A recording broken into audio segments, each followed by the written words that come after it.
Hey guys, Freddy here. Welcome back to another Retro RPG, and in fact, the very first of 2024, because this video will be going live on the 1st of January. So a very happy new year to you all. I hope 2024 is going to be a great year for you. Personally, 2023 wasn't a great year, and 2022 was an absolute stinker for me. As long-time viewers of the channel will know, my mother passed away in 2022. But what I don't think I mentioned was my wife's father had passed away only a month before that. So we were both dealing with our grief at the same time and not really being able to support each other as we would have hoped because we were dealing with our own problems. But going into 2023, we thought this is a new year, let's try something new. And we tried something new. We both got cancer diagnosis within about a week of each other. Now, I've gone through all my treatment and all my tests have come back good. Anything they're discovering now is considered benign, so I am now cancer-free. I'll need to go back in for testing in the future, but I've had good results. My wife's still undergoing treatment and testing. In fact, she's going into hospital on December 26th. So, right after Christmas. We get our Christmas day out of the way and then we're into the hospital to get more testing. But hopefully that's going to come back positive and we'll go into 2024 and have a wonderful one. So personally, I'm hoping 2024 is a much better year for me. I hope it's a fantastic year for all of you. And I hope it's a brilliant year for the world. But anyway, on with this video. So last week we closed the poll for the Christmas period and Bunnies and Burrows had won that, but only by 2 votes. So instead of having another poll and putting some oddities in, I decided that I would cover the second place in the most successful poll I've ever run, which had the most votes in it, and do He-Man and the Master of the Universe RPG, which will be the subject of this video. But in the meantime, in the week since the poll closed and I announced the winner, there's been an extra 2 votes for Bunnies and Burrows, so the gap has widened slightly, which seems a little odd that people be voting for something which had already won. I kind of expected people to swap votes to He-Man just to mess with the results visible online. But anyway, we'll have a look at it on the desktop in a wee second, and I'll be back at the end of the video. My usual information about the channel. Obviously there won't be anything for the poll this week, because next week I'm going to do the Dallas RPG. But before I do that, I'd like to take a moment to talk about my Patreons, who this week I have been informed have the power of Grayskull, which is absolutely fantastic and trending on topic for the subject of this video. Now if you'd like to join them and help support the channel, or you'd like to gain access to these videos a week early, then there's a Patreon in the description down below. If you check it out, that'd be very much appreciated. But let's have a look at He-Man and the Masters of the Universe RPG. So, this is the Masters of the Universe role-playing game, which came out from FASA in 1985. Now, this isn't really a role-playing game at all, although it says it is on the cover. It's far more in common with, like, the Hero Quest board game, which came out in a similar time period. It's a board game with some role-playing elements, but this is a more childish version. Now, this came out, as I said, in 1985, which is also when the final season of the original He-Man and the Master of the Universe television series was broadcast. So this was at the very end of He-Man's popularity, which is why it was never followed up with. Because He-Man fans were tailing off their interest in it and weren't searching for a game based around it.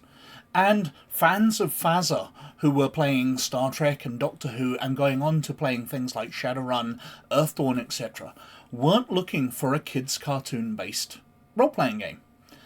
Which is really weird, because if they'd handled it a bit more seriously, they could have been successful. But this is a rather strange mashup, because as we look through, there's various bits which look like a role-playing game, but aren't covered in the rules at all. But anyway, this is the main rule book. I'm afraid I don't have a clear image of the box cover, which was probably far more colourful. But we've got a nice high-resolution scan of the instruction booklet here, the rule book. And it tells you the rules in a form of a cartoon. So there are some rules which are laid out in a typical rule format, but a lot others which are led to in the cartoon here, or the comic strip. So, we've got Skeletor here. He has stolen the crown jewels of Eternia, and he has taken them back to his base in Skull Mountain. Now, I'm not that familiar with He-Man. I watched a few episodes way back in the 80s. I was, 14 in 1985? So, round about the right age for it. But I was far more of a Thundercats fan. I didn't pay much attention to He-Man. It seemed childish even for me as a young teenager. But He-Man has stolen the crown jewels of Eternia and he's taken them back to his lair, Skull Mountain. And he is expecting the heroes to come after him. So, we get the Palace of Eternia, and the sorceress, who is the magical person kind of behind He-Man, is reaching out for guidance.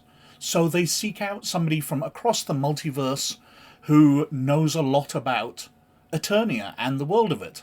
So they select a fan of it, somebody who's watched it. And you are portrayed as this sort of stick figure. You're seen from behind a lot, so it's a faceless kid figure who's going to be playing the game and helping the heroes. So they bring you in and you express that you know a bunch about what's the universe, and they tell you the situation. And they speak to you, telling you through the rules. Magic doors may only be entered after one who commands magic has bid it open. But one of the players, each of your fellow player characters, has a different number of movement points. Refer to your player record card for yours. So they're detailing through the rules. But wait, Monsters and Magic, I only pretend to know about them. And she summons up the different types of monsters you'll be facing. And he casts a shield because he's got magical powers. And we carry on through. It's kind of detailing in the rules here. Defender will not be able to go through my shield for one combat round. I can protect others. It can be cast in 3 squares, and as long as others are within 3 squares, they are protected too. So it's detailing what some of the magic does within the cartoon strip or comic strip here. You may attack any monster within the limits of combat rules. You roll from the attack side of the resolution matrix. And Skeletor's watching here. They talk through the weapons, so you've got magic users casting shield spells, but you can get swords. Your skills with these are based from 1 basic familiarity to 6 a master. They mention that intelligence, life force, strength, agility, and magic, 66 is the highest and 1 is the lowest and worst. Behold your weapons.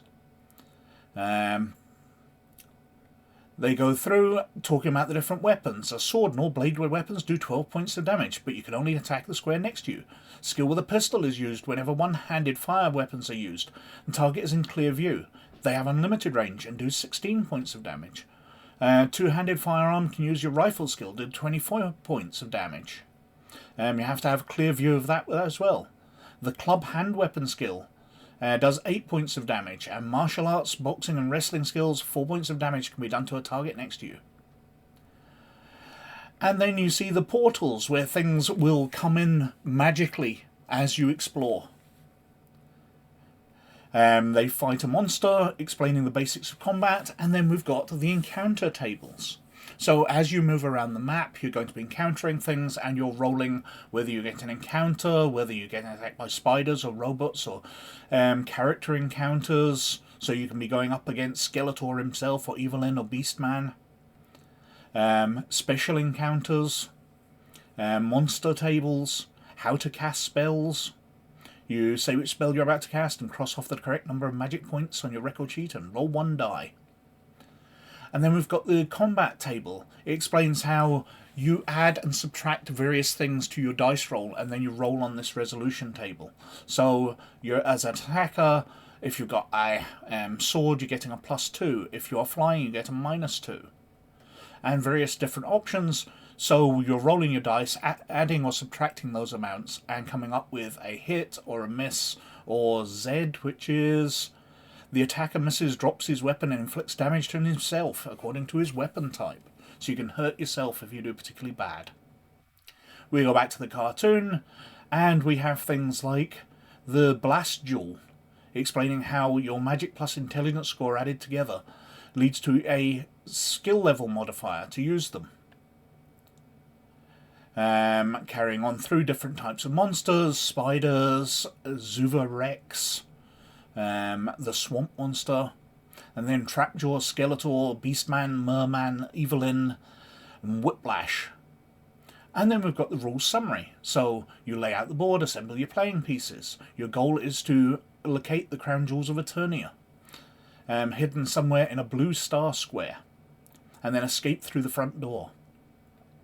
Sequence of play. You move, you check for encounters in that room, you resolve player combat, evil characters, monsters move, you resolve evil characters, monsters combat, you can search, so you can search the blue star squares to see whether you find anything, including some magical items.